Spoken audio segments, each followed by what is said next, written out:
pledge allegiance to the flag of the United States of America and to the republic for which it stands, one nation, under God, indivisible, with liberty and justice for all. Volunteer on the right. And Jeff. Okay, we're at 3.0 roll call. Let the record reflect that Director Shazer is not here. 4.0 student representative information. Student All right, We got two. what do we got here? My name is Sophie Stotzman. Okay, And I'm Jake Berdach. okay, okay, and we got it. What grade are you guys in? I'm in 10th grade. And I'm a freshman. All right. Welcome. Thank you. What you got to speak about today? So, for sports, the volleyball team got third at the tournament in Duluth, and their overall record is 5-2 for the varsity and 7-0 for the JV. The Malacca Mega Cross Country meet was this weekend, and the majority of the team got personal bests. Andrew Larson got first place on the team with a 5K time of 17:55. The girls' tennis team won their last game against Crosby 5-2. The team's record so far is 7-6. Football lost their last game to Mesabi East 44-13, but their overall win to loss is 1-3. Soccer lost their last Hermantown meet. Their record is 1-7. The book club has started their book this week, Dragonlance.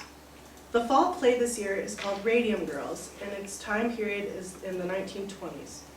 The play is about a girl named Grace Fryer and her friends battling the Radium Corporation after getting radium poisoning. The show dates of the play are October 24th, 25th, and 27th. Yearbook committee has already started choosing themes for this year's yearbook. There's at least 10 to 12 members and many of them newcomers. The student council has started planning homecoming activities, which is the week of October 7th through the 11th. That's it? Yep. Okay, Thank you. thank you. Thanks, guys. Okay, at this point, I guess if you guys wanted to, they can be excused. Unless you want to stay. I mean, you can stay if you More than want. welcome to stay. You're welcome to stay, but if you, But if you want to go, you're welcome to go too. right. Okay, I guess I said that wrong. Okay. All right. We know if the chair kicked the students out. Yeah. 6.0 visitor input. Do we have anybody signed up, Jeff? 5.0 is first. I mean, 5.0, excuse me. I got a couple things under 8.0. The treasurer's report should read, approved treasurer's report for the second check writing in September.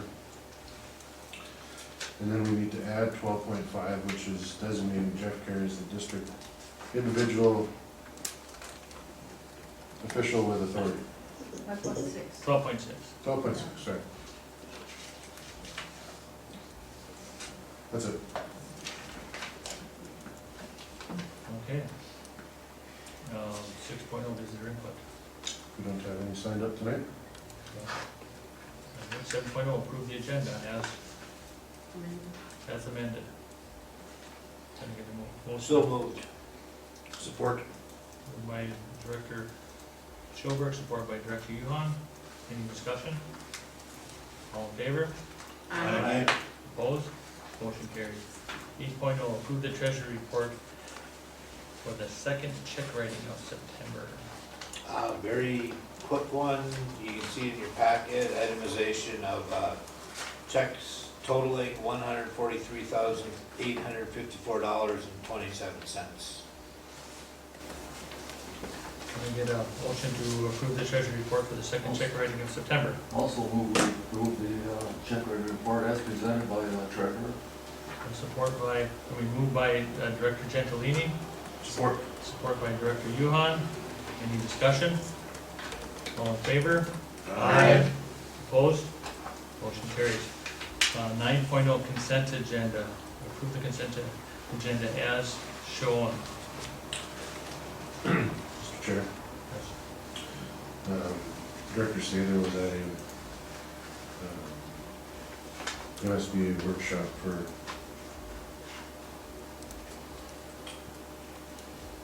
she's some part of some statewide delegation, I don't remember exactly. Delegate assembly? The delegate assembly. So she was at some workshop on Friday, and one of the things that she picked up is that the way we do donations isn't correct. They shouldn't be on the consent agenda, we need to approve those individually, so just to be, I would suggest that we move D out to 10.1 and do that as a separate, and then in future agendas, we'll put all donations in new business. Okay. So, can I get a, I have a question about C. Well, Yeah. how do you wanna do this? You wanna we'll get a motion. separate them out, or do a motion, a second, and then a discussion? Yes, we'll do a motion to approve the consent agenda with the removal of B to move that down to 10.1. Okay, so can I get a motion? Are you, oh, sorry to interrupt, are you wanting to remove C, is that what you're I saying? just have a question about it, and so we don't have to remove it if you wanna just let me answer my question. Okay, so we get a motion to approve it with discussion. Follow. I'll make a motion. Okay. Support, Okay, motion by Director Yuhan, support by Director Sather. no. Director Locker, excuse me. To approve the consent agenda with removal of D to 10.1. Okay, my question on C, I've asked it before though, with these extracurricular approvals, are any of these new people in these positions? Ms. Williams? You got Megan Williams, is it Ally or Ally Jackson? Ally. Jackson. Ellie Jackson is not Megan Williams will be. Should be no. So as before, I think we should take that out separately as a new hire Sure. and approve the hiring and then the rate of pay steps. That would be Sure. my motion.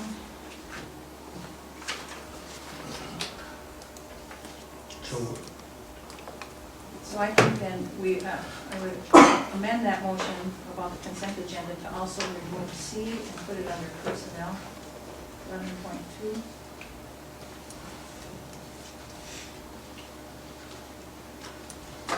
All of those individuals?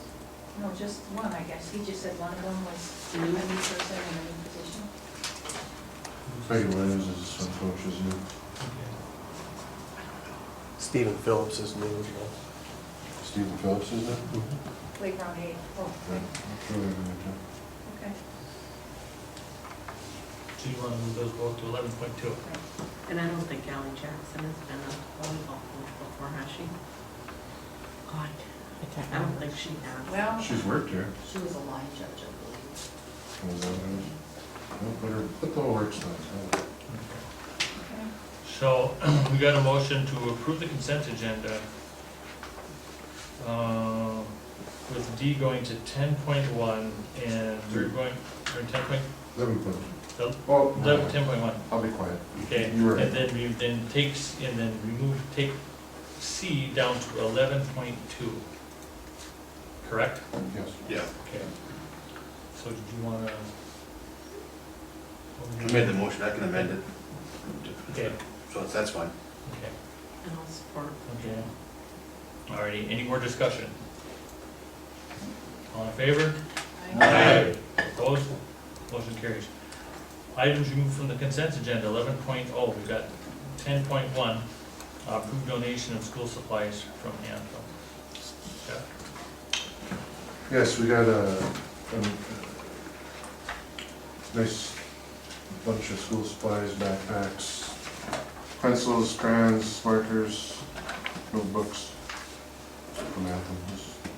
Very nice gesture. Okay, so can I get a motion to approve 10.1, the donation of school supplies from Anvil?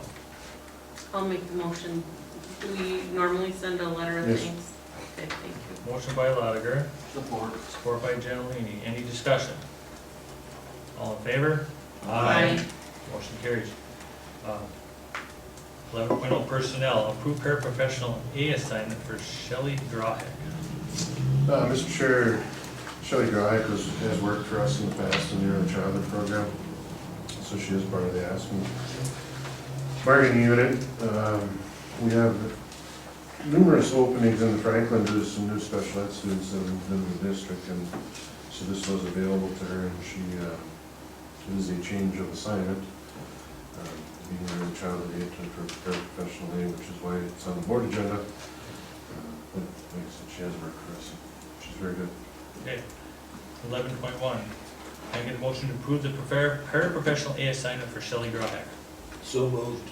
Moved by Director Gilbert, Support. support by Director Lotiger. Any discussion?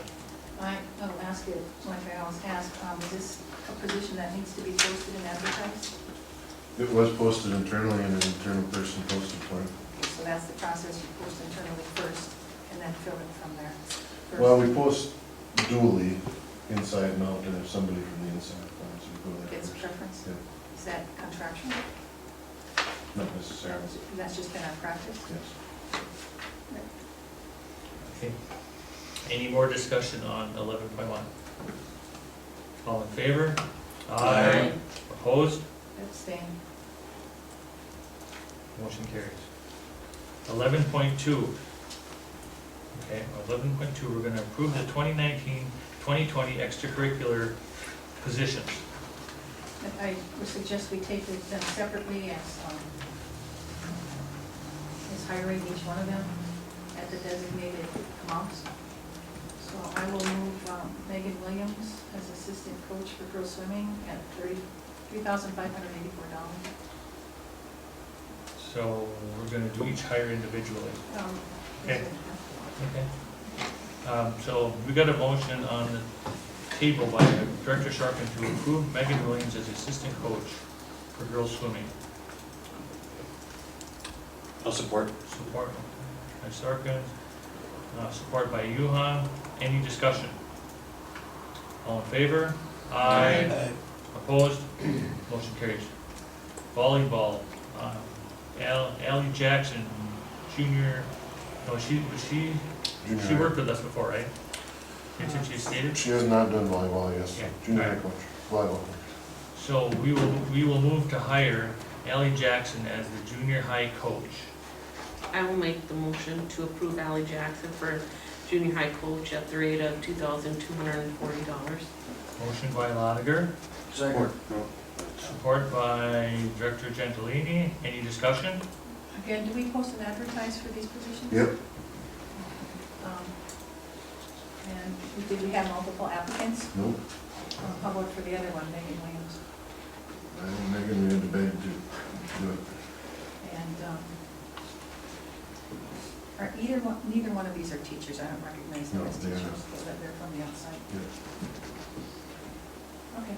Any more discussion? All in favor? Aye. Opposed? Motion carries. Gilbert Lunch Playground Aide, Stephen Phillips. Can I get a motion to hire Stephen Phillips as the Gilbert Lunch Playground Aide at $11 an hour? I will make the motion to hire Stephen Phillips as the Gilbert Lunch and Playground Aide at the rate of $11 an hour. Motion by Director Lotiger, support by Director Addy. Any discussion? Mr. Chair, in the past, we have not done a lot of these extracurriculars. We've done head coaches under personnel. We have not done lunch aides and junior high coaches. Is that what the board wants to do from here on out? Or, doesn't matter to me, but I just want to be consistent.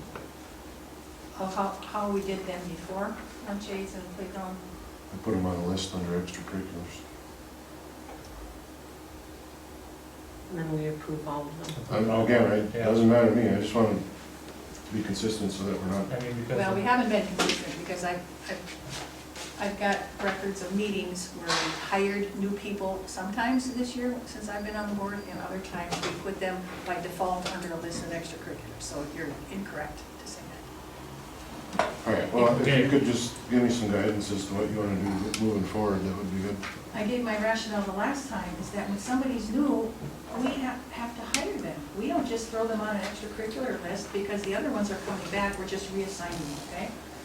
That's how I feel about it. I don't think it's proper any other way, just to by default throw them on an extracurricular list.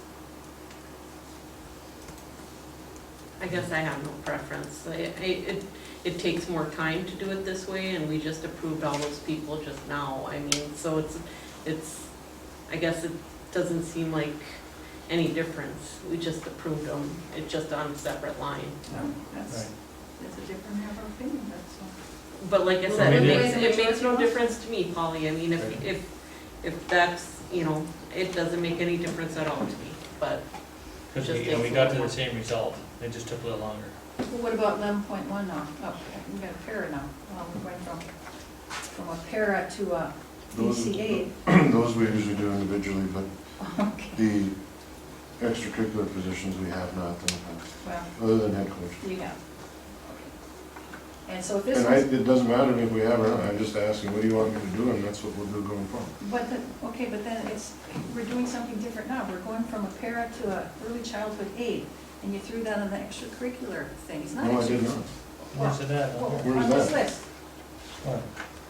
Oh, it's not, That's a lunchroom man. Yeah. okay, I'm talking about the para It's of under the next one. 11.1. And we Yeah. went from, just the last thing is from a para to an early childhood aid, okay? I didn't mean to hang up the board on this, if we could go one way or the other, it doesn't matter to me. I just think the extracurricular, usually they're, since I've been on the board, I guess, we've all just hired them all as one lump sum. I could, I mean, to me, and, I mean, they're all kind of year-by-year positions anyhow, but I certainly see some benefit to articulating somehow that these are new people in that new position.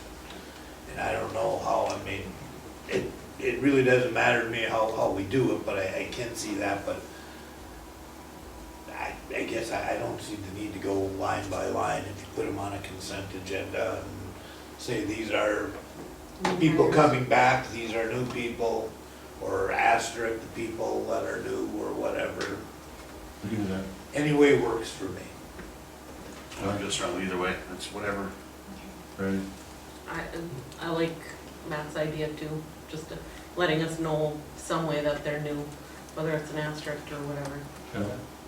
So, Whatever you decide is what do you have to made meet? by you. So if it's a new hire, we're gonna put an asterisk next to it to kind of, We can do that, okay? all right. And if there's an issue or question, we can remove them, that one. Okay. Are you okay with that, Paul? Well, the majority rules here on this board, but I didn't think it's proper to hire by default, that's all. I think it's still a recommendation, it's not necessarily by default. The administration is recommending that hire. And like he said, there's a number that were just one applicant for the position, so. Sometimes yes, sometimes no. Alright. Let's move Okay. on. Anyway, So we have- there's a motion on the table. Any more discussion on the Gilbert Lunch Playground Aid? All in favor? Aye. Opposed? Motion carries. Moving along to 12.0 new business. Certify proposed 19 payable 2019, 2020 levy? Am I saying that right? Or did you write it wrong or? No, that's the way it's right. Okay. Mr. Chair, I did bring in, Brian Meary, our bookkeeper. He has run off a new levy run, and he is here to explain whatever we need to know. Go ahead, Brian. Go up to the podium. Well, tonight we're going to look at the 2019 payable 2020 property tax levy. Yep. Okay. Like Mr. Carey had stated, the information that you had in your board package was created from the 9/12 run that the state sends out. And at this point of the year, they send it out almost daily. So you've received your updated summary or analysis of the payable 20 levy. Yes, On ma'am. the table. Okay, yep, it was on the table. Okay, yep, that's it. I guess, just a quick look at the 2000, or the payable 2020 levy. The general levy actually reduced by about $180,000. The community ed levy increased about $5,600, which is about 8.2%. The taconite adjustment increased $8,750, which is a 2% increase. And the big one here is our debt service levy is an increase of $872,110.15. And I think we're looking at a 78.2% increase in the levy, or $689,230 from payable 19 to payable 20. Basically what he's saying is, in a normal year, we would actually be reducing our levy. This year, because of the vote, it's actually going down considerably, so that's the difference that we see, right, Brian? Yes, sir. The newly incurred debt brought us up $689,000, where it would have reduced without it by about $180,000. However, that's, so what we're asking tonight is that the board certify a levy at the state allowed maximum. That way, by giving it the maximum, if there's any other changes between here and September 30th, we can take advantage of any changes if there are any. Instead of tying to a dollar amount, we'll tie to the maximum allowed. Come December, with the truth in taxation, that will be when the number is given to the board and to the truth in taxation hearing. I have a question about why the general levy amounts went down by 14%. What causes that? Part of it was a couple of years ago when all this is done by estimate, and the estimate that was done 2 years ago for this year, the ADM was projected to be higher. So we got paid at a higher rate than we actually should have. We have to give it back? We're not giving them anything, they're just gonna take it. Well, we have to make an adjustment. There's yes, this includes that adjustment for the higher scheduled ADM. And then there's also some other statutorial types of adjustments that are made. The whole aid calculation is 40 pages of awesome reading. And it's at this point it still is potentially a moving target, but most of that was due to recalculations with the adjustments for prior years. So the ADMs, that's average daily membership, and that number relates to the number of students we have. Correct. And so are those numbers just our resident students or our students that we serve through open enrollment nets? Gains or losses? It'd be the entire population we serve, the student population we serve, Okay. including open enrollments. That's every year they're made by projection, and the projection made a couple of years ago appears to be a little higher than what we've experienced. So student serves, that's average daily membership again, and that's, there's another, you know what it is, PPU per pupil unit, but isn't the bottom line still that if we've lost students, our levy is based on students, and these numbers could be much more positive if, the less students that we lose, right? If we retain more students, our adjustments would have been We would have better less of an numbers. impact, which would have resulted in a higher levy, yes. Yes, and so we would have the capacity to levy higher because we might have had more students. Correct. So for each student that we lose, it affects this levy. It affects the levy. So it's real important not to lose students. And we've lost a lot of students in this district. And the projection was made 2 years ago for.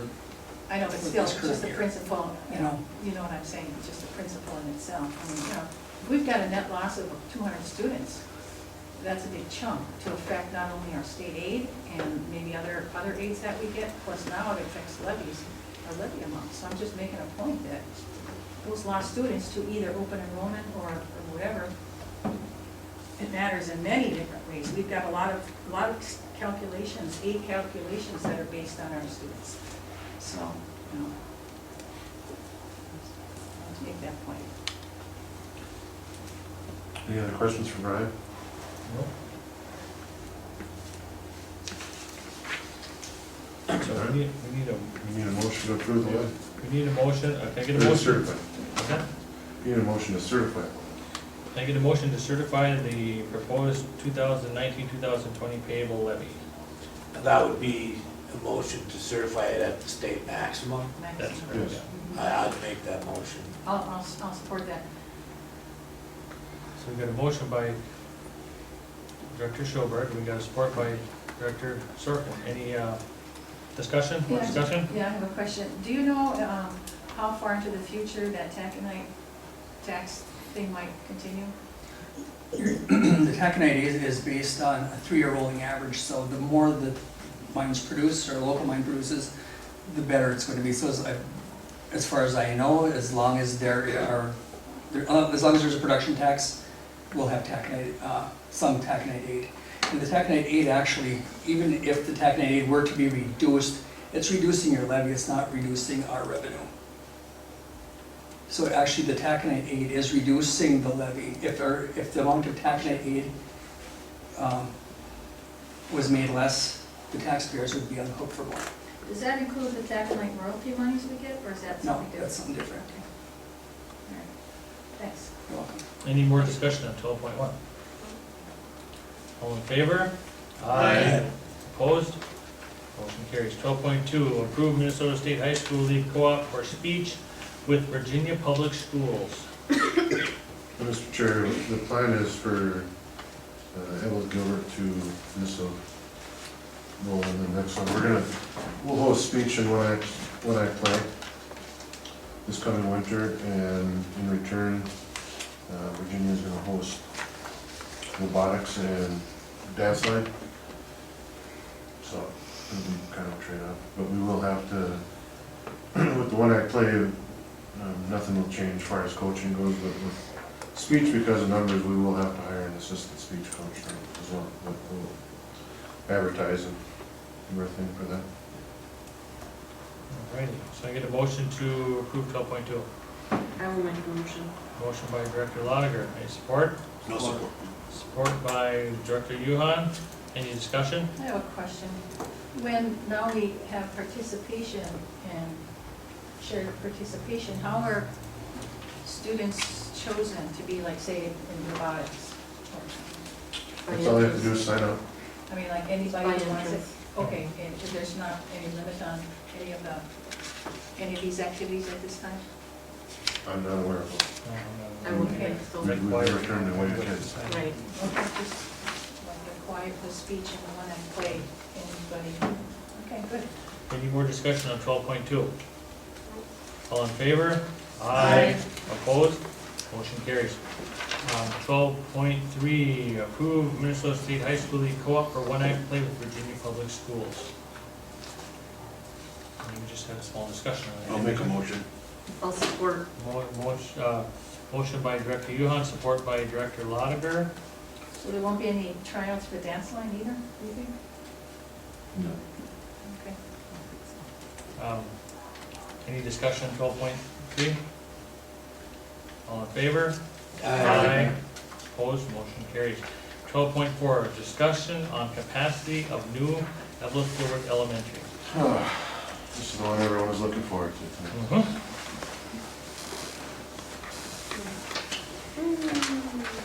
All right, we've had, Mr. Chair, we've had a number of meetings on the size of the Eveelth Gilbert Elementary, if that's what you want to call it, for now. And I think universal opinion is it needs to get bigger. So what our consultants are recommending at this time is that we do make it bigger. They are hopeful that they're planning for, their budget amount is over what it will actually come in at bid. We have some possibilities for new tax credits. there's a possibility of moving early childhood to another building. I mean, there's a bunch of what ifs that we can't answer right today. So what they're asking for is, if none of that pans out, would this school board back up to 4 million to increase the size? So that's kind of the discussion that's on the table, Why would we have to use general fund money for this? because there isn't any other money at this moment to do that. Why isn't the money that we both raised in the referendum vote, a combined pot of money for the project of a certain amount of students? It's all accounted for at the moment. It might change at bid day, but like I said, at this moment, there's what ifs all over the place, and they're just looking for something, some type of guarantee that if none of those what ifs pan out, that there is some backing. Well, again, it's been discussed over and over again that the size of the two elementaries have been predicated on what was budgeted and what was assumed at the time that all these figures were being put together, okay? And I think those numbers of, was it 500 and 516 or 516 and 5 whatever for Virginia, and what those numbers were based on false assumptions, false premises, not accurate information. And I think those numbers have to be adjusted to reality, to what those numbers are, how many students we have, where they will be attending. That's another important issue. We have to decide where we're going to assign attendance sites. And I keep saying, I think we should assign them according to their proximity to the two new buildings, the two elementary schools. That's the only fair way, that's the only economical way. And so I think that those numbers were based on inaccurate information. And that's what has to be adjusted first, and then you go on from there. You know, and I'll agree with Polly on that. I mean, when you look at this district, right, when you look at the lines, you know, Jeff and I discussed it with both you and Noel, Kraus Anderson, and we talked about this pot of money, okay? It is just that, it is a pot of money to be shared by both districts. So you can move money around to make one bigger than the other, one school larger than the other, without having to dip into somebody's reserves. I spend a lot of time thinking about where we're at today, which is great. I mean, we was told today by a board member that we voted on the academies, but people voted for the academies, but we also have to remember that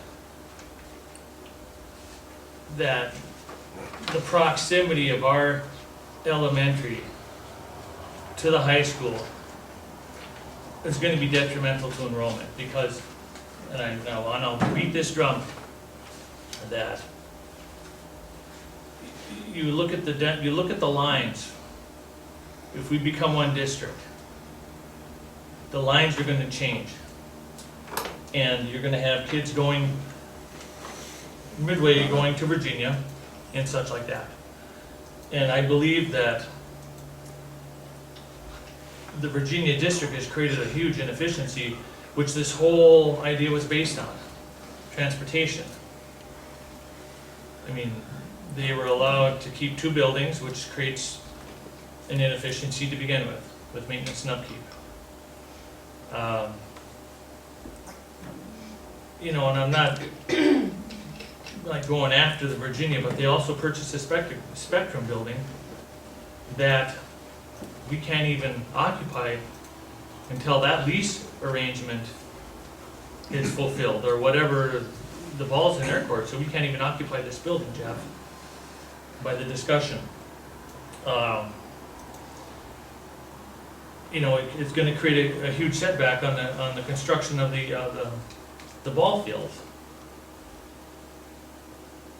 When it comes to district boundaries, gerrymandering the lines to keep their district heavy on students, I just think is wrong. Okay, you're going to have kids from Midway who are a block away going to the Virginia school.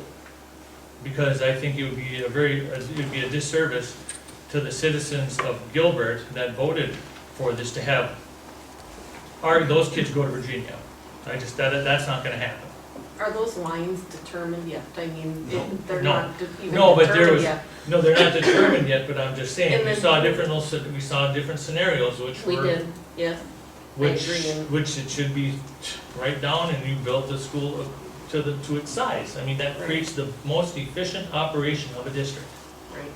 instead of But- having, If we're gonna, if there's gonna be a division of who goes to this elementary school and who goes to that elementary school and the transportation piece, who makes that decision?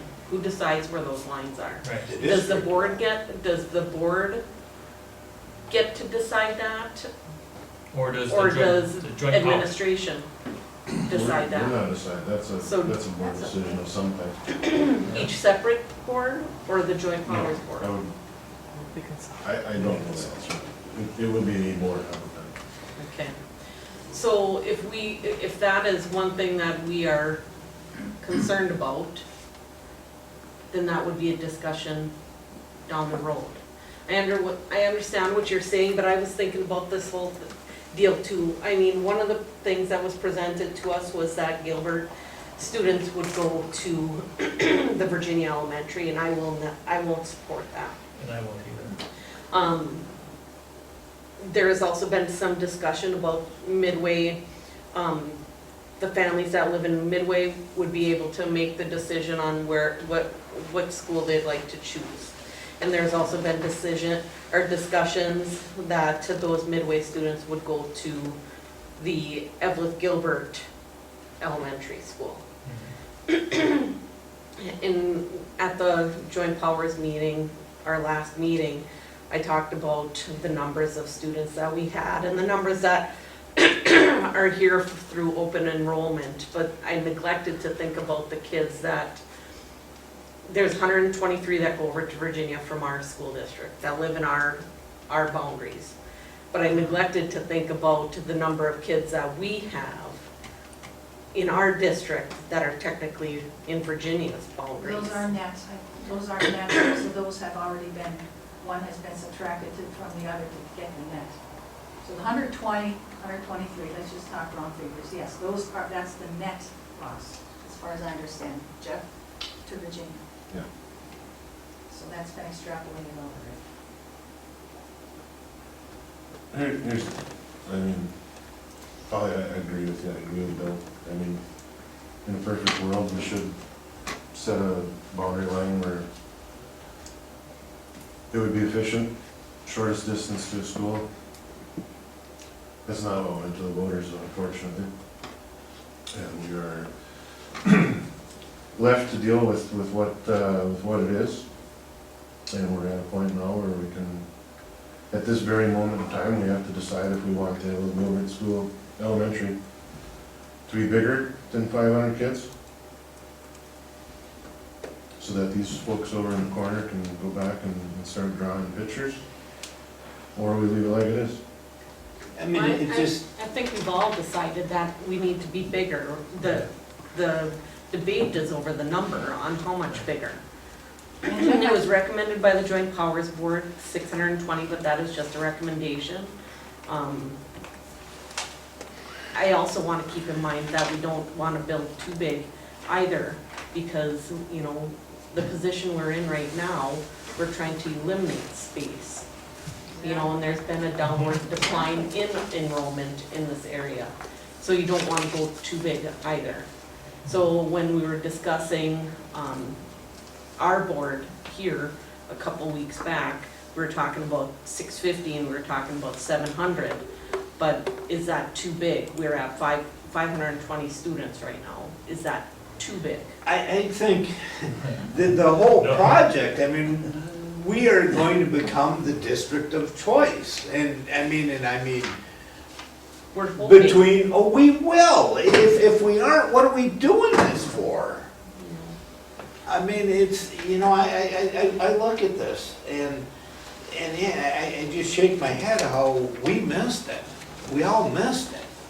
We did. how we designed But- for elementary of 516 kids where we have 431 in Eveelth, 168 elementary kids in Gilbert and McKinley. You have 20 that are open enrolling from the south. You have 23 in the southwest part of our district. I mean, right there, that's 642 kids.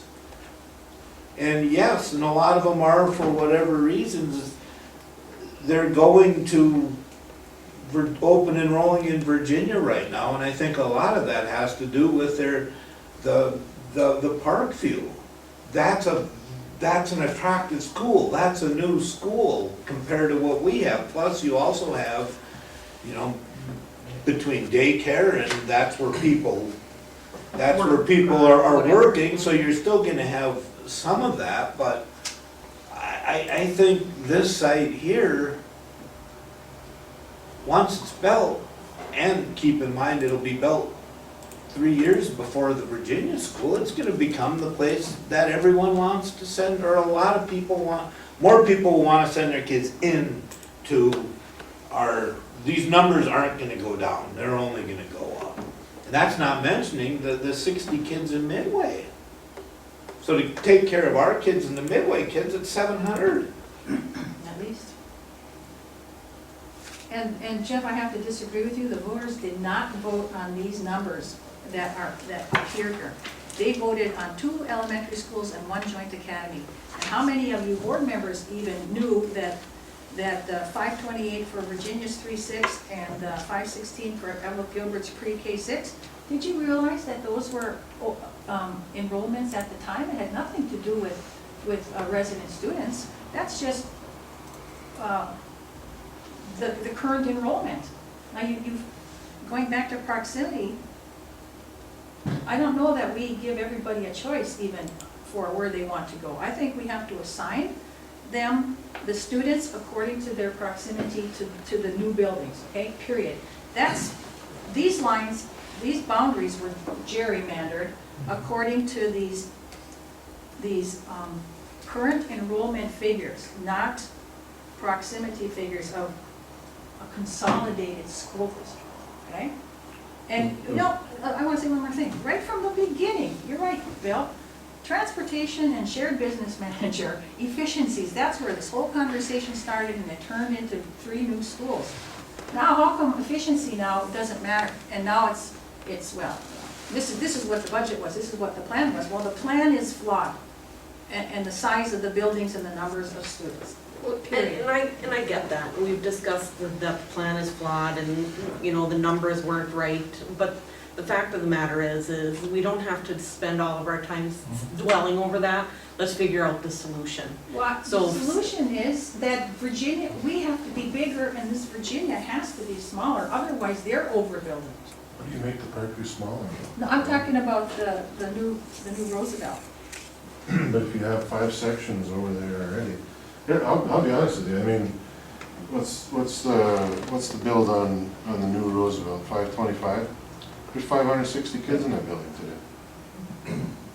They have a problem too. Speaking of the There's park, a larger problem than just us. okay, speaking of the Parkview, Parkview has about 30 or 60 of our students from Eveelth Gilbert.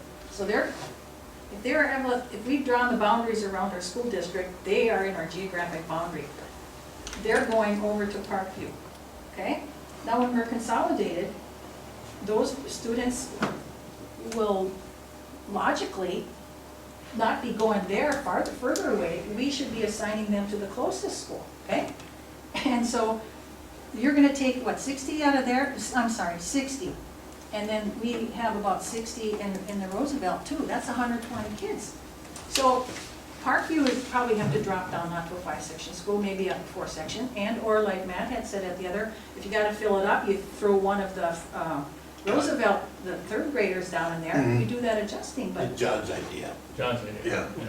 I said Matt? Yeah. I looked at John, I said. Yeah, you did. But, okay, so, you see, that rationale is faulty too. Oh, well, you can't have a 5-section school and go to a 4-section school, but Parkview's probably not gonna be 5-section, it'll be 4. There's gonna be less going to the Roosevelt, because there's 60 kids there. So those numbers, those realistic numbers are different than all these plans are. And that's the truth. I think you have your attendance districts or whatever, and then you accommodate people that wanna move within. Right. If someone lives in Eveelth and wants to go to Virginia, you accommodate that as best, or vice versa, you accommodate that as best as you can. Depending upon class sizes, if they're full Right. or getting to, Yeah. right, as best we can. Just like open enrollment, we do that now with open enrollment. If we take open enrollment, we can close it off at any point if it becomes inefficient as far as money or the class sizes get too small. And we can just close off one class too, we've done that before.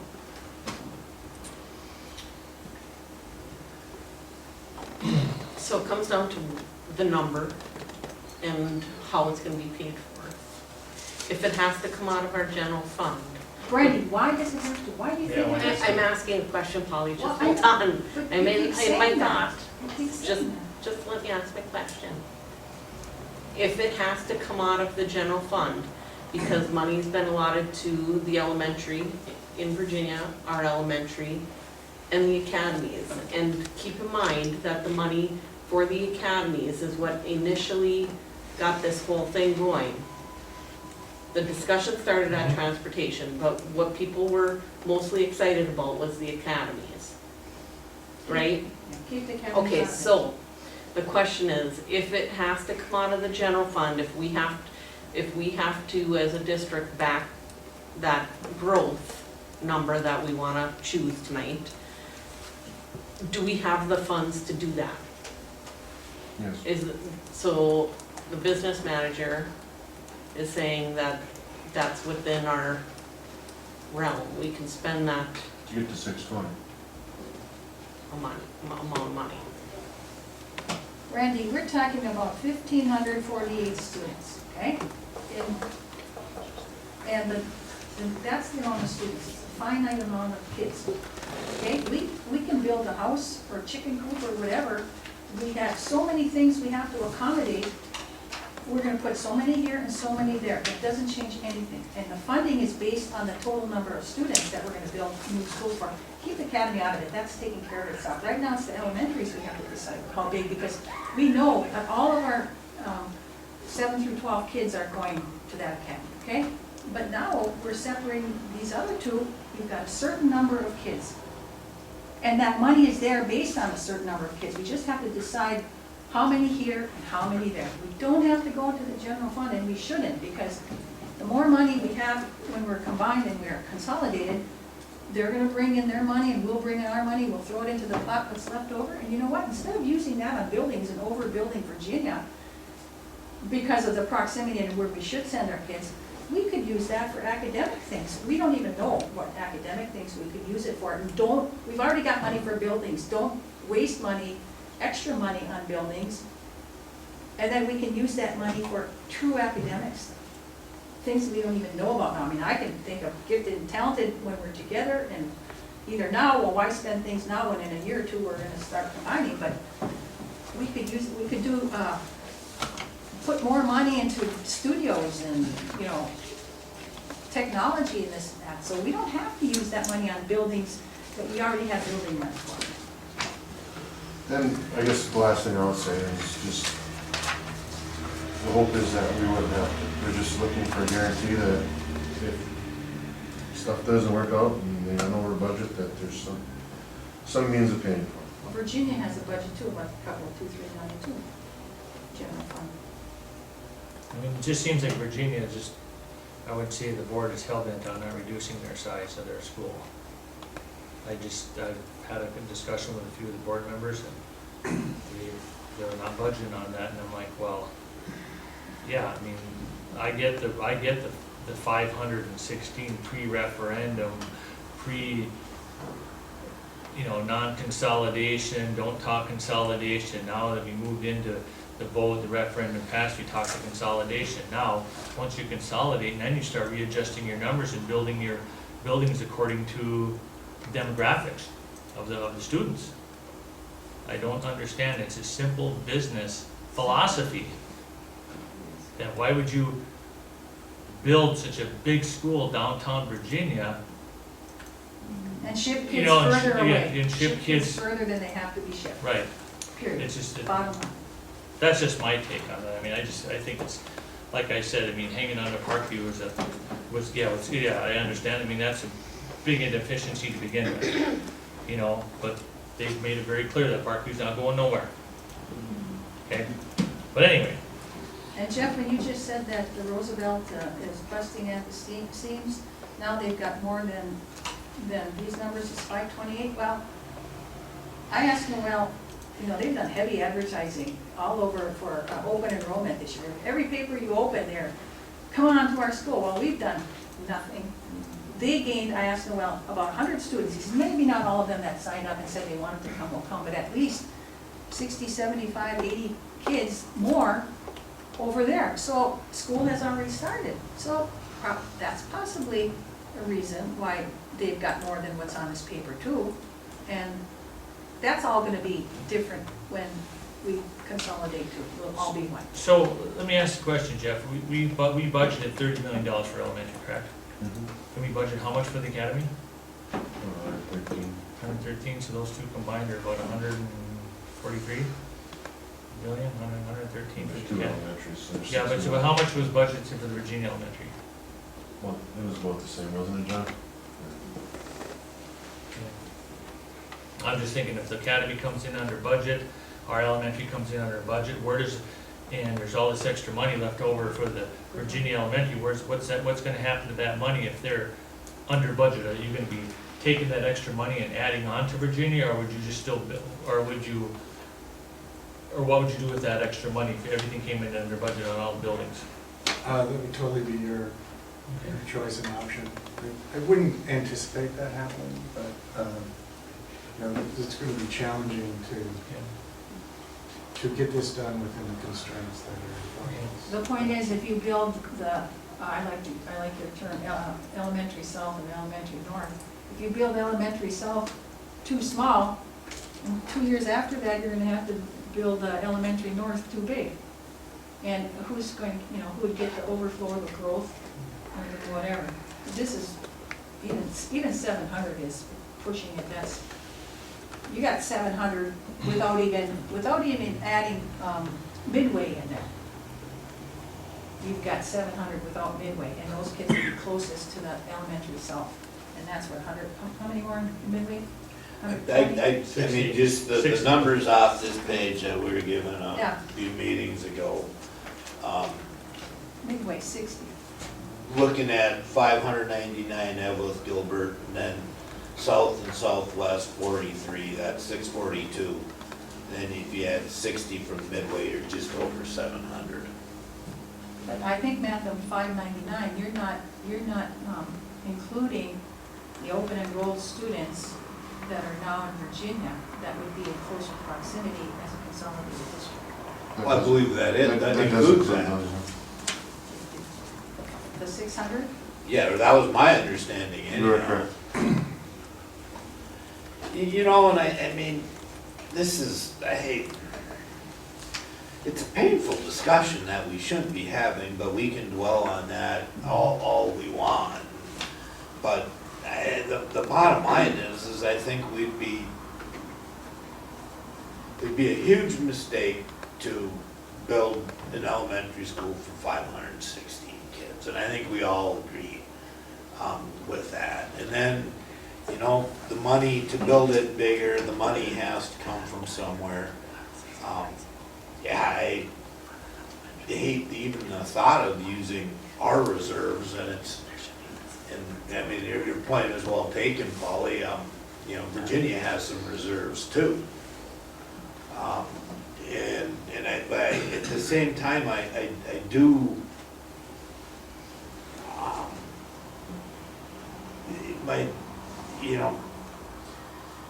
I do think just to get this thing going and get this thing going in the right direction and to be able to stay by our timeline and start construction next spring and to have the elementary open in 2 years, you know, I guess and just throwing it out there, I'd be willing to support using some amount, and I hate saying this because we just approved $180 million to build schools. I mean, but we are where we're at. To use some of our reserves to pay for a portion of the incremental cost. And just looking at this, I mean, it looks like for every 100 students you add, it's about 3.5 million, according to these numbers that we've been given. Correct. So, you know, if you go from, I don't know what numbers I'm using sometime, but if you go from 500 to 650, you're talking somewhere just north of $5 million, according to the budgetary numbers. From 500 to 600? From 500 to 650. Oh, yeah, yeah, you're probably But I really think that, I mean, and I feel strongly that we'd be making a huge mistake if we built this thing for anything less than 650, and I agree, it should be built for more. But I just don't see a practical way to get there.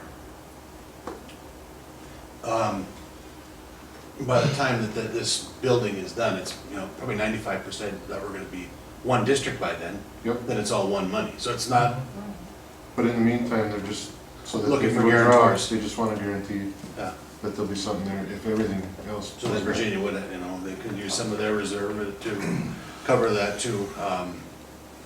I want it done right the first time, that's the most important, so it's efficient and, I mean, because we got this huge opportunity in front of us, and I just think that to build it too small or to have the lines be narrow because they want it bigger in Virginia, I just think it's foolish. And I think what wasn't said is, with proximity to the high school, that there's going to be a want to go to that new Eveelth Gilbert Elementary. But we're not gonna get all those kids back. I know I was with Gilbert family this weekend, and they have 3 kids that go to Virginia, and they said they're still gonna go to Virginia, new school or not. That's just where they go, their mom works there, and so we're not gonna get them all back. That's just the way it is, but I wanna get it right, and I think 650, that's about a 4-section school, like I said 2 weeks ago, I think, right? That's 3? We're building it, the 500 was 2.5, or? But we don't know if we're gonna get all these students. I mean, just because you have a new building, I mean, the parents may say, hey, you got better teachers than Virginia, you got better teachers here.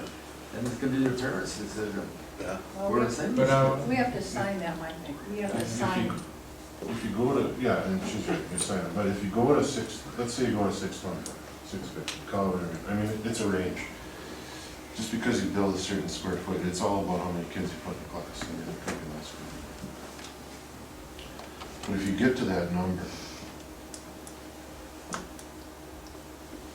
I don't think you're overbuilding district-wide. Because like I said, I mean, right now, Virginia, for what we're planning right now, is actually underbuilding. Explain it. They're building for 515 right now, and there's 560 kids in the building. I mean, that's, So But there's where chance are that those we're gonna kids? have overflow. No, where are those kids coming from? Where do they live? How close do they live to that school? How close do they live to our school? Some of them are from other districts, but, come on, now, that's not the whole story there. That's their enrollment now. That's what these numbers have been based on, enrollment.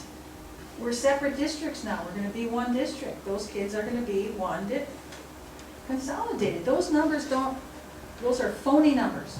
no, that's honest to God how many kids are in there. That's fine, but I'm telling you, there's how many open enrollment kids there that live now, and they will live then, closer to elementary south. They'll lose their bus ride to Virginia, right? Because there won't be Virginia buses on Ely Lake Drive, like or Cedar Island Drive, so they'll lose their bus ride to Virginia. So if they want to stay And there, they'll be closer to elementary, Yeah. elementary south. And they'll be in the same district. They'll be in the Right. same district. So you can't go on the enrollment numbers now, because that includes open enrollment kids. They're all gonna be put in the pot now and redistributed. Like John said, though, I mean, many of them are going to choose to Their friends are there. We can only let so much of that happen. After we assign them their buildings, Yeah. their schools, then only how we can, you know, that's Okay. that's gonna be minuscule. But So- you know what? Number. We need a number. Yeah, well, now, this 600 number, I have to either understand it or take issue. I've gone through all the state reports and the open enrollment numbers.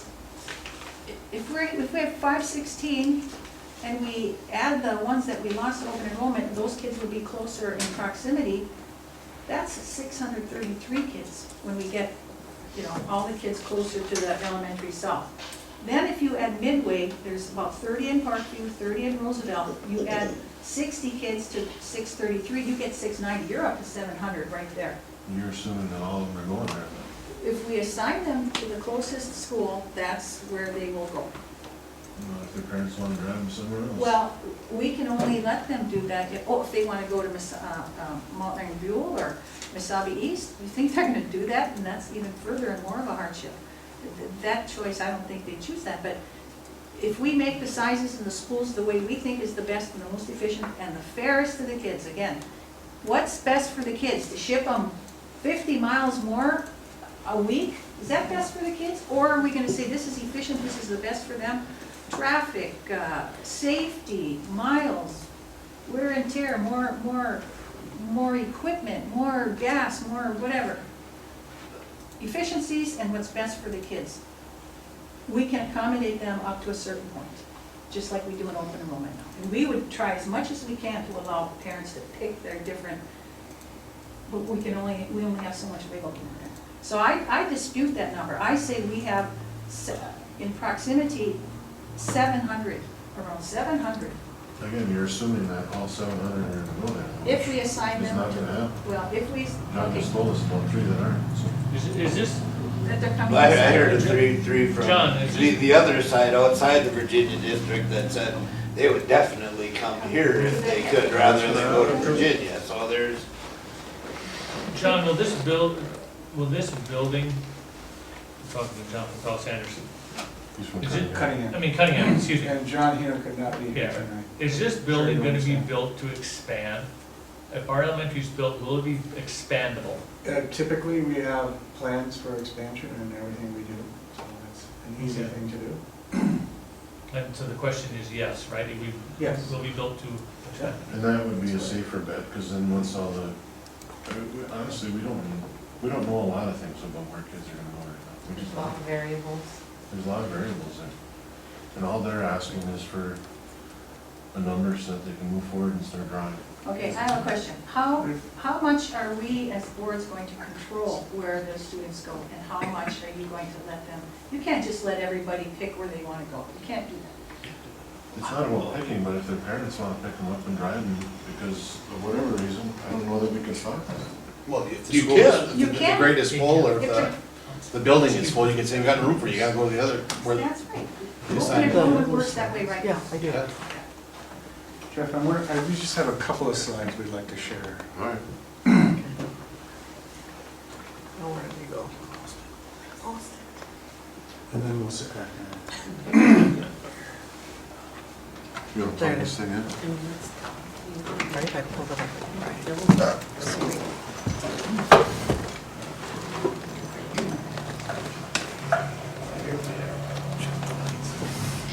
And they just sort of represent kind of our understanding of where the situation is. Okay, so And, and I hear people sometimes say how much, what are you asking for?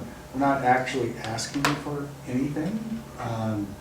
If we don't get a decision where we can move forward with the design of a 500-student elementary school, then that would be great for But us. where's the, But we're just in a place of being stuck where's my contract? and not being able to take I think we all action. understand that. Yes. And there's already been a schedule impact, I want to inform you, we've talked about this It's not before. here.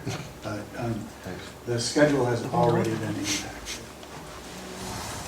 I know there's a long history to the Yeah, this numbers. should be in the folder. I don't know who did the demographics before, but the fact is in the That's recommended phase. Oh, yeah. a recommendation came forward for Eveelth Gilbert Elementary to be 500, and Virginia to be 525. That's in the state review and comment. That was approved. It's just the fact. And we can't, as architects, we can't design something that's bigger. We can't without authorization, right? You have to say, yeah. And then we have to just let you know that's going to be, there's going to be a budget increase, right? We can't even proceed without some sort of acknowledgement. But John, may So, I and we don't interrupt you really- just for a second? When there's a Go ahead. budget increase, then there's a budget decrease. We've got overrides, underruns, and overruns, And that's, right? I don't even care about that. I just need you to know that this project is going to be this much money, and you can authorize, and the Joint Powers Board is the one who approves it. Now that there's a joint powers, okay? So let's go to just a few slides in, and I don't know if you have a clicker, but just a few very simple slides. This one? This is the site plan. This is kind of where we're pausing. I think you've seen presentations. We have a great site. Thank you very much. It's going to be kind of an awesome place, and there's a really great landscape and story to it. We love it. We don't want to stay here. That's the next one. Here, we're in a situation, in July, the capacity was called into question, right? In July.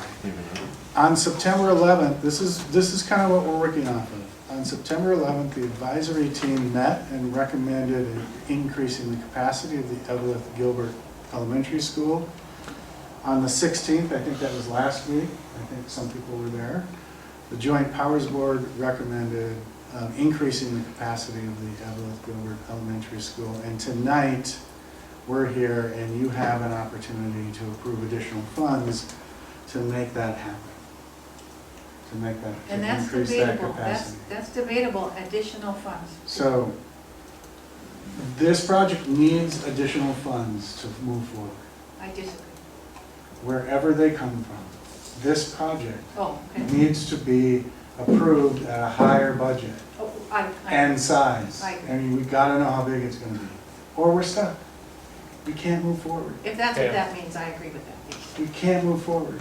I think we're all on board with this, Yep. John. Next one, next slide. Here's the schedule, and I think I can just keep going.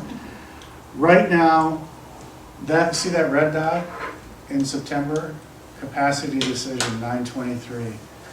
If that happens tonight, we can move forward. Right now we have a 7-week delay in the schematic design. We were supposed to be done with schematic design.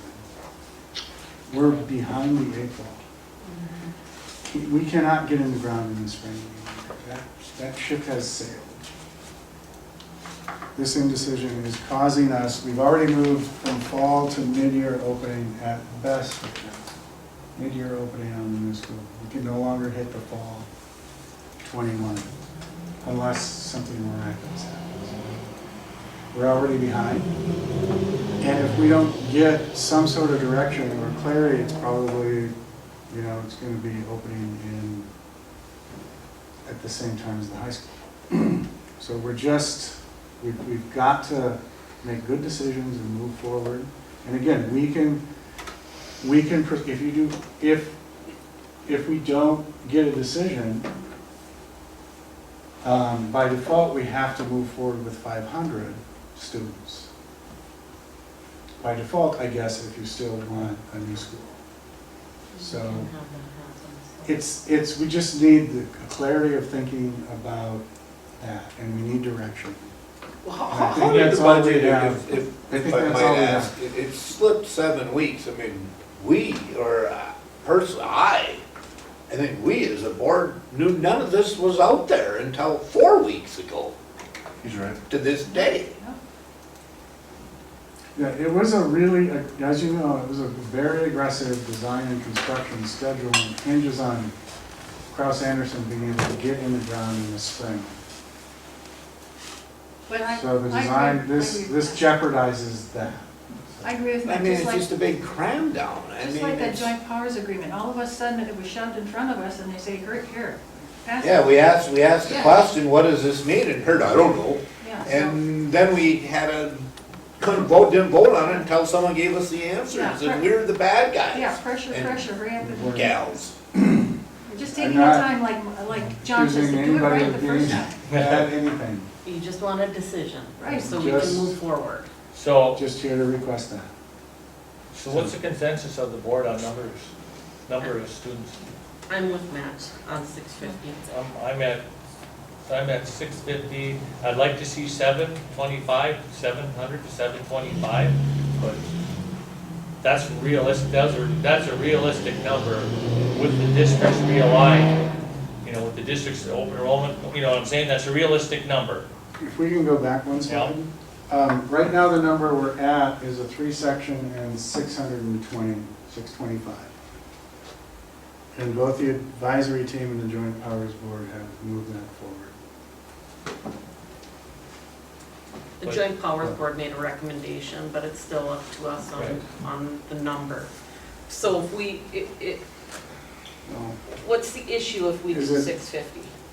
It's gotta be funded by us. The Is district- that It just the gets only part? bigger, Why? it just Bill? gets bigger and the Well, funding It doesn't, It no, does- request I gets know. bigger.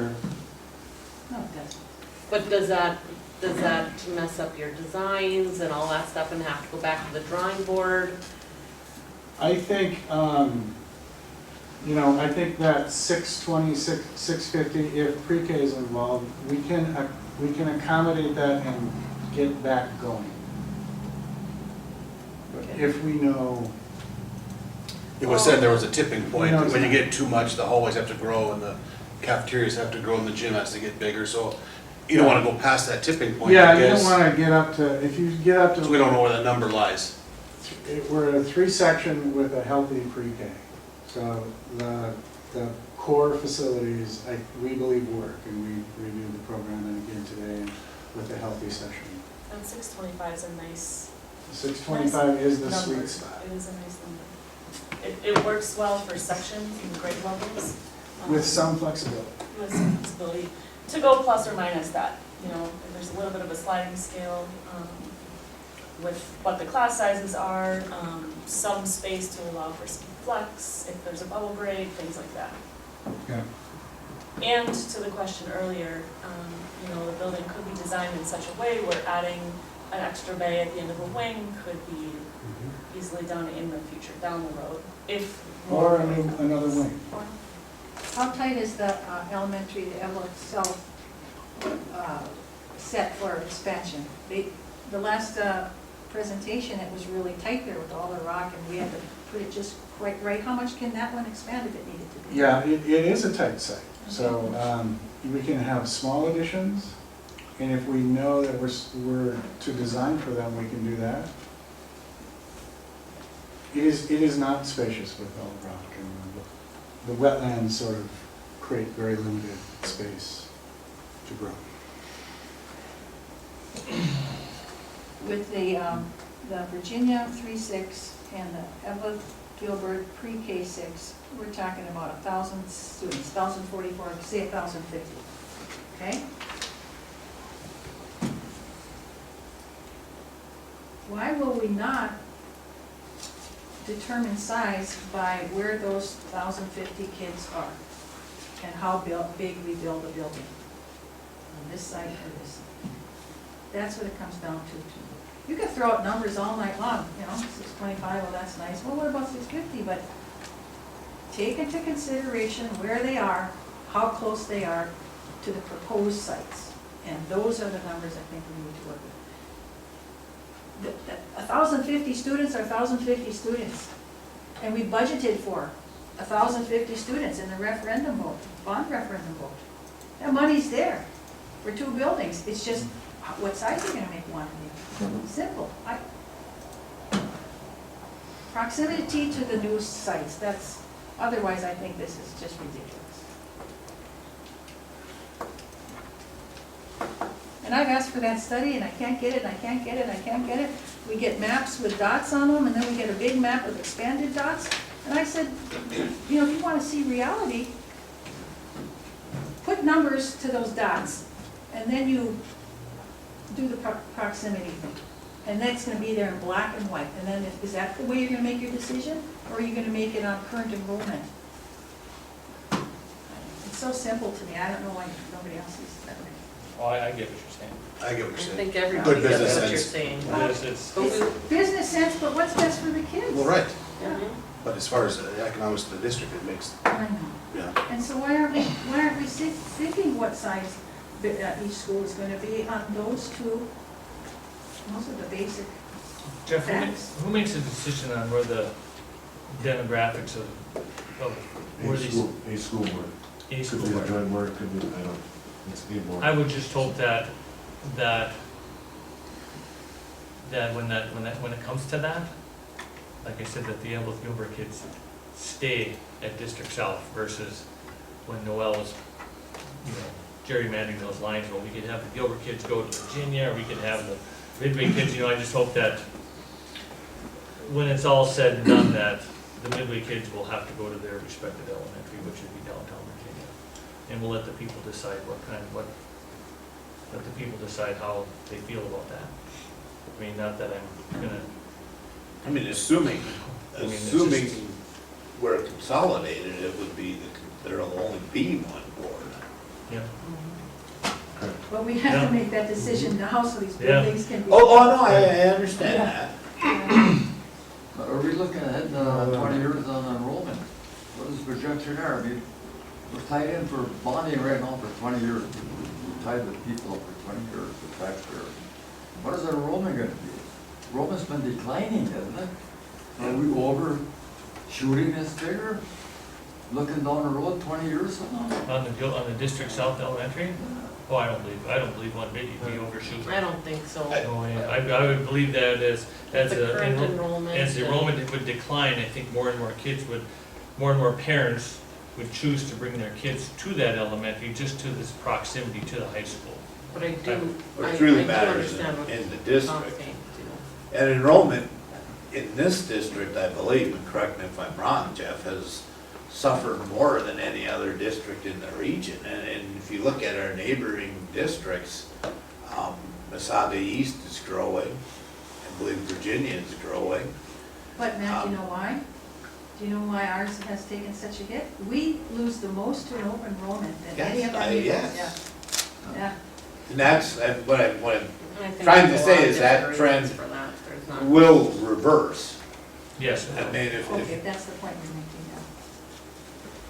So, I do believe that in the task force report that was prior to the referendum, that whole study that went on for a couple of years, I know those demographic figures in that projected declining enrollment, which is, and that's where those smaller numbers came from 500 and 525, so I can't speak to how that was done or who even did those demographic And again, figures, but those were the ones that ended up in the plan, which I understand also was very tightly constrained from a budget standpoint, to get the elementaries in the package and stay within that 180 limit. So I know that you all did very good thinking about how to keep that number under to meet that target. So again, I can't speak to that, but there were some very tight constraints on all of that, as you know. I think 650 is a good number. I think that's way underbilled. I think 650 is better than 516 Mhm. by far. Well, I it think is. we're moving in the right direction. How it's funded, well, should be the one pot of money that I keep hearing. One gets bigger, one gets smaller. I mean, I understand, cafeterias don't get smaller, hallways don't get smaller, gymnasiums don't get smaller. And just the amount of classrooms are decreased. Yeah, it's a function of the square foot per student. I think 650 is a number that's way, like I said, way better than 516. I guess in the pre-referendum vote, I guess I don't know why this number, why the discussion a lot was we were going to remain separate districts down at the elementary level. That was a lot of the discussion. Oh, And, oh. yeah, yeah. And that's where you got Yeah. current enrollment. Yeah, That that's- certainly changes things. Yeah, that's, now that we talk consolidation, now it's different. Now the whole, you know, we didn't want to talk consolidation, but the referendum passed. Okay, now we talk consolidation, the resolution has been passed, we're gonna eventually consolidate into one district. This is where the rubber hits the road, when you start talking about one gotta, you know, you gotta start, if you're one district, you're gonna, I mean, everybody gets it here, everybody gets how you become one district. You're not gonna send kids from Mackinnon to Virginia, you're not gonna send kids from up in Britt down to Eveelth, the district south, you know what I'm saying? That just doesn't happen. It's gotta be the most efficient plan that we can come up with. Yeah, we missed the mark, or we missed the elementary mark, but then again, there was probably some political. It is what it is. You know, it is what it is. It is what it is. Okay? If We it can correct helps, it, though. two Yeah, Yeah, previous, maybe we can correct it. if it That's what we're helps, trying two to do right previous now. groups Right. have made these recommendations, and now it's to you. How did they come to find, how did they get the 620? I'm kinda curious on It's that. a 3-section elementary school with some flexibility, and then the number of pre-K spaces went up too. So it's, One of the problems is when you talk about square foot per student, pre-K is an interesting case because there's state mandated numbers to it. I mean, they're looking at, on average, putting 25 kids in a class, which is where they come up with the number of classes that put. You can only have 20 kids in the class, and 3-year-olds, you can only have 15 kids in the class, so that skews the number a little bit, so it's 620 might sound small, but as far as square footage goes, it's actually a fairly sizable increase. So we need a number. Now, I dispute the 600, I dispute the 600 number as far as how many students we have adjusted for open enrollment students. I think there's a lot of variables in that number, and I think that 650 is, That is not including the midway students. Well, then the midway students will go to Virginia by virtue Is of, that what's best for those midway kids? no, but that's just how, Well, why don't we compromise on that? What are you gonna compromise? You're compromising on the distance of students traveling. And if we would have mapped that out a couple of years ago before we went to the vote, We that can probably map would it be down, possible. the people did not vote on 550 and 502 and 528, no, 516 and 528, they did not, they voted on new schools. And work out what size they should be later, according to what's best for kids. And it's best for kids to, There's no question about that, Okay, that is best for then- kids, but then what's- we're down, too far down the road at this Why? point. You're Why? not gonna fix that. we aren't because we haven't decided the size of the schools yet. And that should be the deciding criteria, what's best for kids. Now what's best for kids doesn't matter, because now we're talking about where the school is going to be, and, you know, we're talking about buildings and sections versus, I'm done talking. I'm thinking about all the variables. I mean, I agree with John, there are going to be people that elect to drive their kids to such and such school, just like they're doing now. So there's a lot of variables that come with that number. And I hear what Tom's saying too about, you know, enrollment and what's the, you know, is enrollment gonna decline? Because it seems to be steadily declining in our district, and, you know. It's stabilized, even our reports to the state said it's well, stabilized. once It's leveled off. you become one district, then, you know, I believe that declining enrollment will slow dramatically, and hopefully reverse and go towards more of the open enrollment, as in kids coming from other districts wanting to go, putting their kids in the elementary because they want to go through the whole pre-K-12 system. I would hope that would be, But look around, I mean, it's, where new facilities are built, they're doing very well Mhm. enrollment wise. And who's to say At that our once, expense in a lot of cases. And there's San Jimmy is remodeling, they're not building them. Well, we're not, But we're not that's- talking remodeling. Oh, I'm saying, the thing is too, we're basing on the siren ore. How long is the siren ore gonna last up here? How long is the mining company gonna keep going? Let's hope for a long time. Let's hope. Well, that's hope, see, okay. You can act like back in the sixties and the eighties, you're gonna decline, and then the funding is gonna go down, the taconite production tax is gonna go down. So you're not gonna have that money. Hopefully Polymed will be built by then. I mean, if you build this way too big, and then all of a sudden, you don't have the students, then what do you do? Both buildings, not next to Well, the then academy. why can't you build it and expand? With expansion. Build it for accommodating what we have now with future expansion. That's what we I think what we're discussed. talking Yeah. about now, if we end up moving forward with numbers in this range, that, I mean, I think within a decade, we will be expanding. Yes. That's a good problem to have, Absolutely. Expanding out the original already, right? and that's a good problem to have. It We're is. expanding out the original plan already, right? Like going to the 650, right?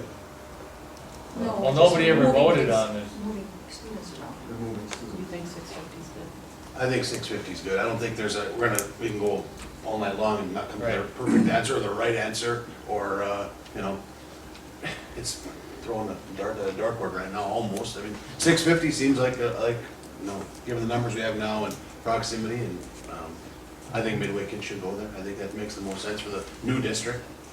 So if we bill it for 650 and the Midway parents say, what in the heck, you're sending my kids 5-10 miles a day across the bridge instead of 4 blocks up the road? You tell Then them what? what, It's too late because we built it too small. tell them to watch the board meetings. Really? You know, I think yeah. we need to include them because they're close to the proximity. Done. But a 650 building, it's got some leeway. Maybe you could fudge a few more in there and crowbar them in. Yeah. We're talking $4 gotta be- million now too, right? That we have to come up with. No, that we- was Well, what- the not 650 is probably closer around 5. Yeah, it's, I mean, Yes.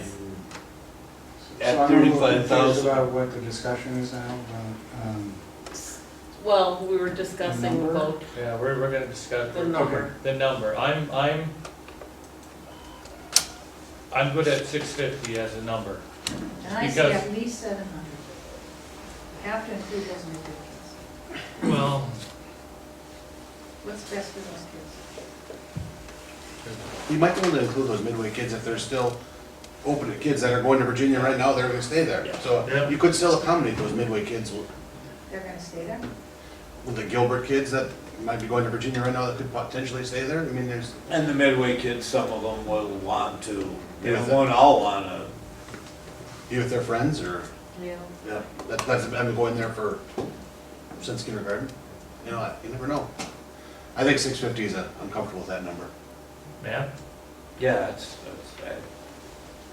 I'm comfortable with 650. I'm comfortable with 700 650. at least, it should be 750, but at least 700. I mean, I look at 650 is better than 516. Well, it is. I know, but I'm just, that's my opinion. it was 500. Right. Sorry, it was 500 and 525. I presume. It was 516. It was 516. It was 516. No, that's the existing enrollment. In the state review and comment documents, it says capacity of 500. 500.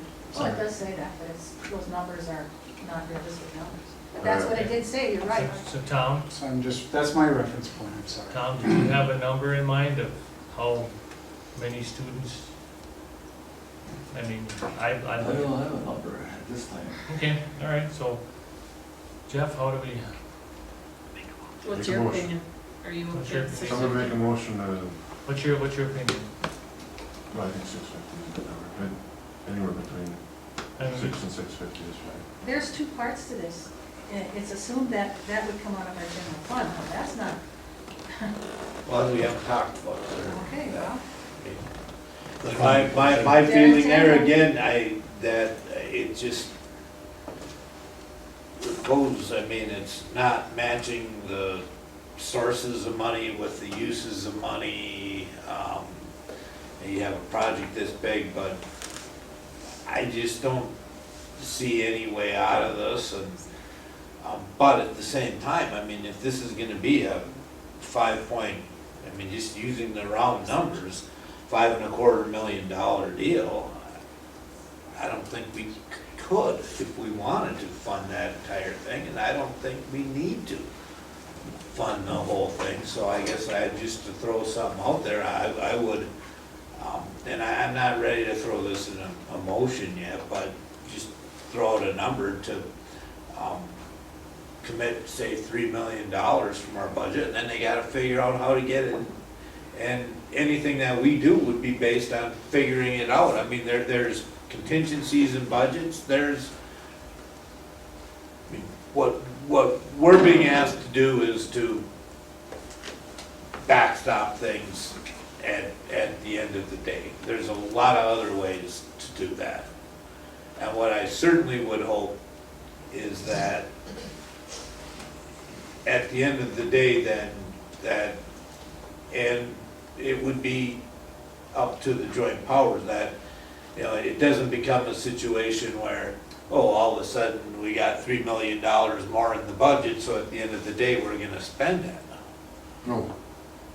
I know, it's easy to say, No, I no, get but what when the rubber I hear what meets the you're road, saying. and I hear what you're saying. Okay, And I would just piggyback off of that.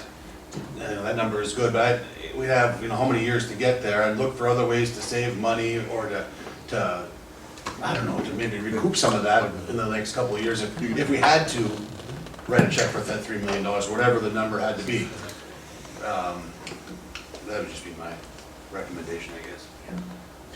and if, assuming we are consolidated, you know, the Virginia board, or at least we heard on their joint powers, is behind this idea. The Virginia board members that are on the joint powers board, About building the elementary cell bigger. using our district's money, which becomes our money for that. right.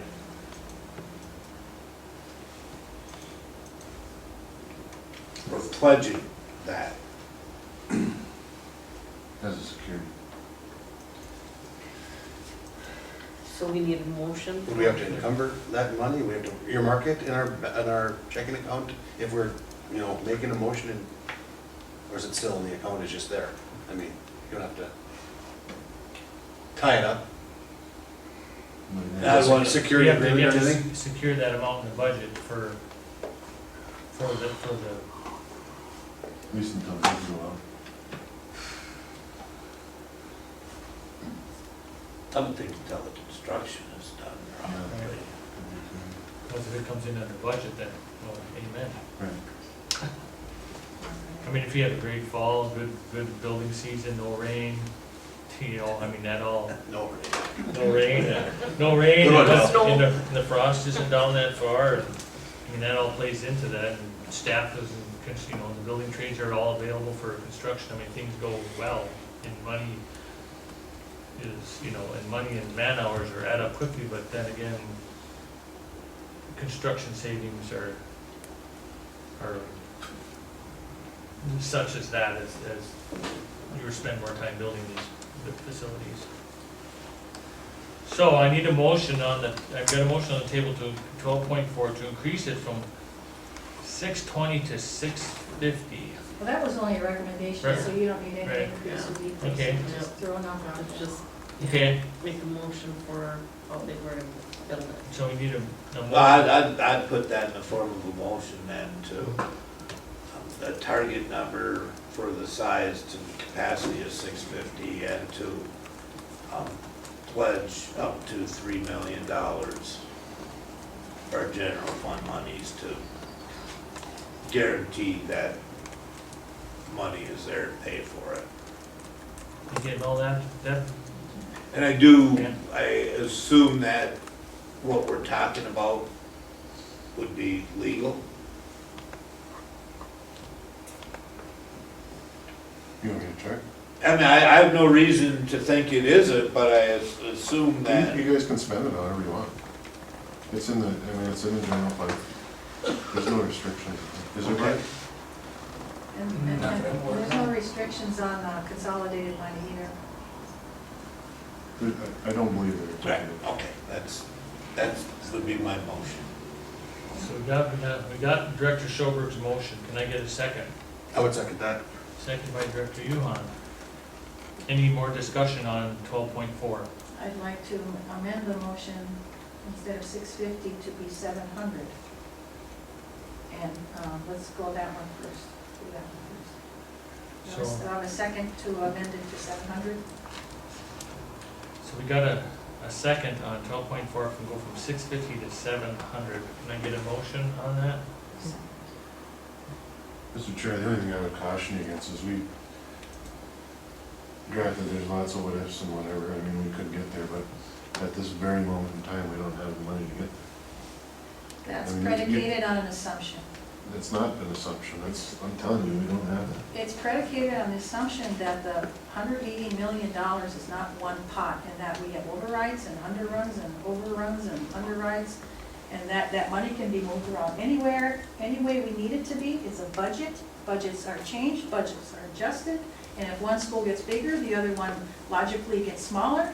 And so I know the costs aren't one-to-one, because if you have a gym and a cafeteria, a full-size gym is a full-size gym, you know, and this and that. I understand that, but those adjustments can be made, and that's one pot of money. We do this extra money out of our general fund. We are just throwing another $3 million into that pot for this construction project for these 3 buildings that's already been budgeted for. So could I get a second or not on my amendment for 700? I'll second. Second by Director Gentilini. Any more discussion? Tom, you were just saying that you were concerned about enrollment and about declining enrollment, but He was you're willing to talking go about something a different. number up. You're willing to go 700 instead of 650. I just wanted to point that out. You could see the money come out of that $180 million. But that's not what's that. Everyone That's would, not and what the that could discussion very well is, or what happen, the- but the discussion is today, I don't do you see want a it back? reason. And I'm telling you, we don't have it for 700. If this is gonna be a consolidated deal, why should that was Gilbert taking a blunt on the Do you funding? understand what the motion is for? The motion is to increase the number that we're going to build the elementary school for.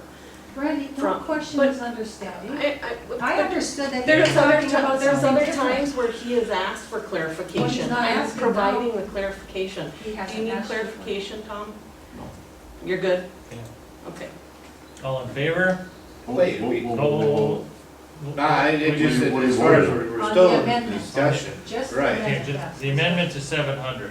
Yes, and I agree, Paulie, that I think we should be, building this larger than I made my motion for, but I just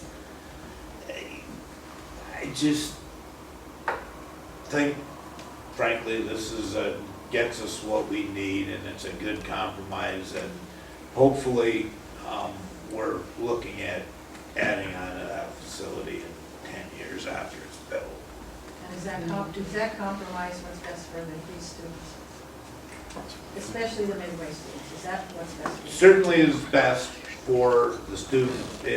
We will accommodate every student that currently is domiciled in our district. And, right now, we were elected to serve those students.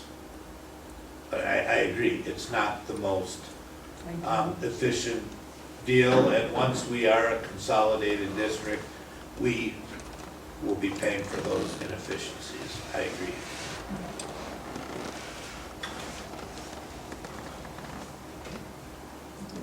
Vote on it, amendment. So the amendment on the table for 12.4 is to increase it from 620. No, Just- no, it's just- actually just from 500. Just- Oh, just- fine. And you don't even need to say that part, I don't think. I think the motion would be to build the elementary school to 700 is what Polly is. Okay, so the motion on the table is to build the elementary to 700. Just capacity, all in favor? I, Opposed? No.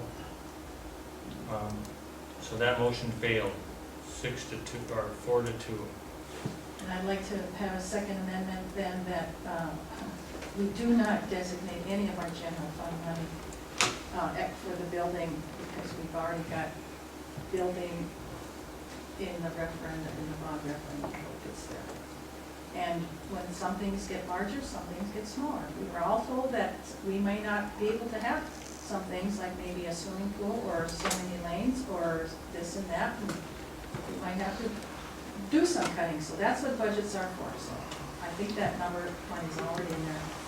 And so that's my amendment, that we do not commit the amount that was suggested. Okay, That we so, work within the budget of the bond referendum. so original motion by Director Schoberg and supported by, No, I just need a second or not for that amendment.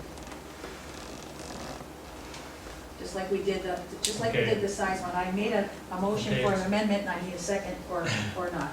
so Otherwise, we've got a motion on the table to not use our general fund money to pledge any general fund money to offset the cost of going from a 500 to a 650 building. don't throw all those words in that I didn't use. I just said not to use our general fund money above and beyond Okay, what our bond referendum money that we approved and we generated, because I believe it's already in there. so there's a motion on the table by Director Sorkin to not use general fund money. Can I get support? I'll support. Support by Director Gentilini. I don't think we should be using our money out of our fund. All in favor? I, Opposed? No.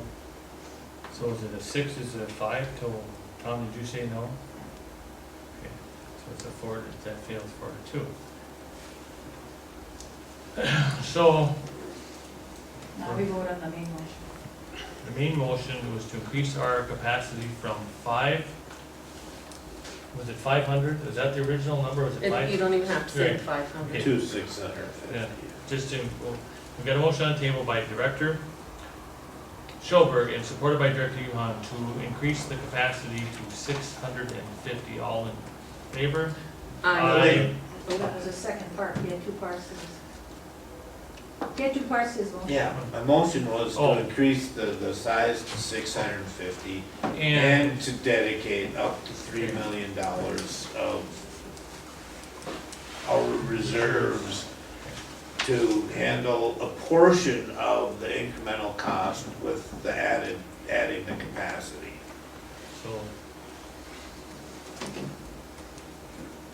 The motion by Director Schoberg is supported by Director Yuhan to increase the capacity to 650 and pledging $3 million of our money to pay for the incremental cost of construction, I Up think to. that doesn't. I'm sure that- Up to, yeah. up to 3 million. All in favor? Aye. Opposed? No, No, It passes 4-2. Okay, the number is 650. Got it. Okay. Sorry for the good lengthy discussion. It's good to hear. Thank you. 12.5, set closed session for negotiation strategies for ASME. Can I get a motion to, I will make that motion. motion by Director Lotiger, No support. support by Director Yuhan to set closed session for negotiation with ASME. Any discussion? All in favor? Aye. Opposed? Motion carries. 12.6, that was added to the agenda. And that is to give Superintendent Carey the authority And to then access, you designated me as a district individual official authority. And that allows me into the MD's care website. So for all the reports and whatnot, that I authorize all of our district personnel to access that. Okay, so 12.6. The reason that you're doing this again this year is the whole system changed so that the state is requiring a new board action, and we have to send that in. I'll make the motion, and it should have been done yesterday. Okay, so we got motion by Director Sorokin. Support by Director Gilbert. Any more discussion? All in favor? Aye. Opposed? Motion carries. 13.0 Administrative Report and Information. All right. I'll try to be quick.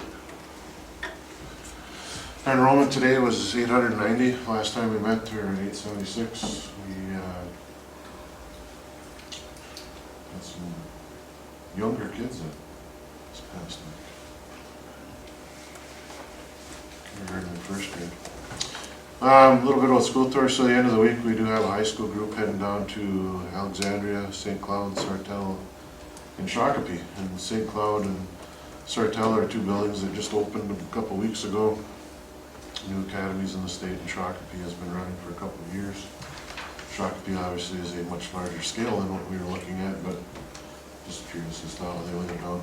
Angie will be leading that charge down there with a group of our staff.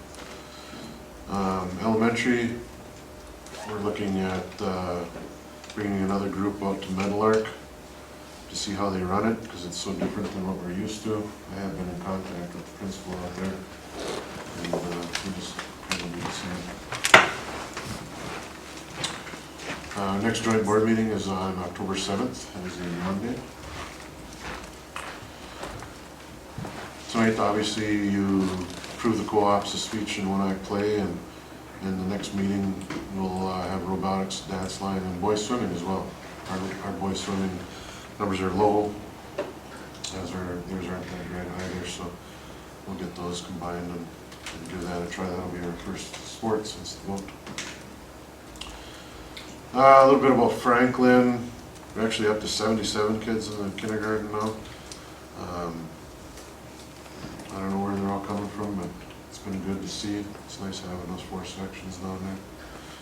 We have bus safety week this week. There's Mike getting mobbed by a bunch of kindergartners.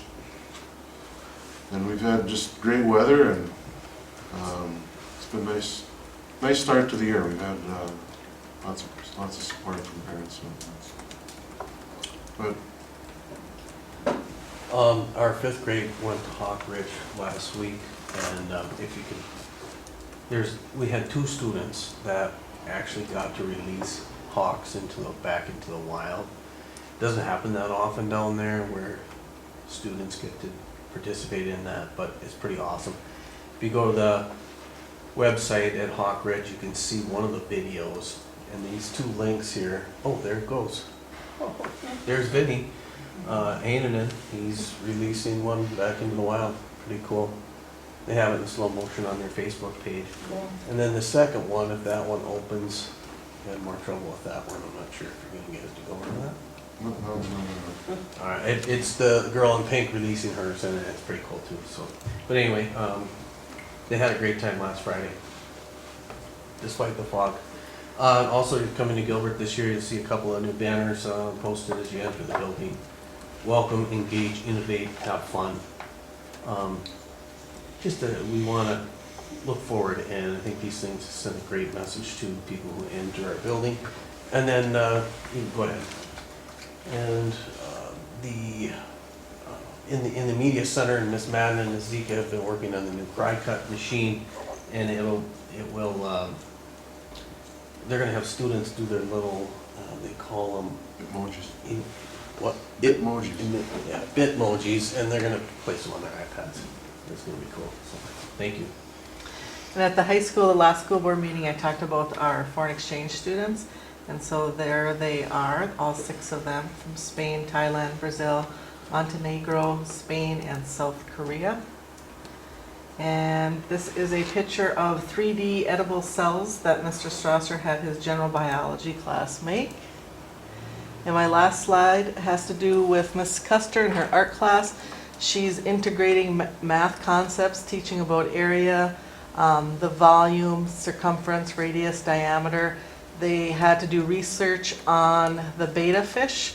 They're Siamese fighting fish, and they had a real life problem to solve where they had to put two in a fishbowl and keep them separate and use the same water and air filter, and learn about the hues of the different gradations of the hues and values, and also learned some math along the way. And that's what we're asking our teachers to do in our PLCs this year at the high school level, is worked with some other interdisciplinary subject, so like a math teacher working with a history teacher, because with the academy style in 3 years when we open up, that's what we're going to be asking teachers to do, is to collaborate. So this is just one step in that direction. We're working with Ms. Kemp in math. That's all I have. That's all. Alrighty, so we're moving on to 14.0, committee and joint board report. Normally Kelly would do that, the director Sealer would do this, but I'll step in for this one. So, the previous, September 16th was the last joint board meeting. Just a couple actions of business. We did all the mandatory policies, the second reading of the policies. We selected a process to name school names, colors, and mascots. There's a survey that was prepared by Jocelyn that did go out to the community. It's been out since 17th. You know, they're wrapping that up. Probably the end of this week it's going to get wrapped up, and then we should be starting to get some data back. Carlos Anderson was there to give an update on the progress of the sites. We heard a little bit from Cunningham about site plans. We talked for a long time about school size and capacity. Talked a little bit about school tours that we just mentioned a little while ago. And then that was about it. Next meeting is on the 7th of October.